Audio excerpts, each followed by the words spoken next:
friend si Daniel Padilla. Ano ang reaksyon ni Catherine at ni Daniel? Ang sagot ni na Catherine at Daniel. Yes. Agad-agad. Hindi yan totoo. Hindi, wala talaga. Magsuot na. Bago yun na. Masakit. Hindi, Fun, right? Okay, we were just talking.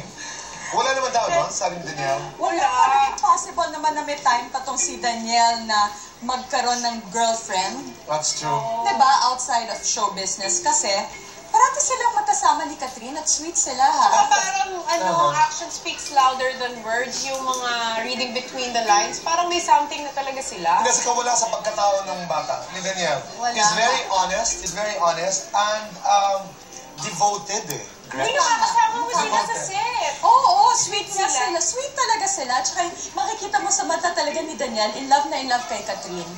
Si Catherine, Oh, ganun. nagre-reciprocate. Ganun sabi ko, nag-twinkle-twinkle. Nagtitwinkle-twinkle ng eyes. Nag-twinkle yung eyes, diba doon mo malalaman? Kahit sabihin nila, Hi, the joys of being young. Oo. Diba? Sarap. Oo. Oh, we're happy for them kasi they're the hottest love team of this generation and we're looking forward kasi magkaka-project sila Right. together. Kakag-teleserye sila. At kung hindi lang yan, can you imagine, ang haba pa ng buhay, ang haba pa ng lalakbayin ni Daniel at sa ni Catherine. And we Yes. are excited. For the journey of their love team.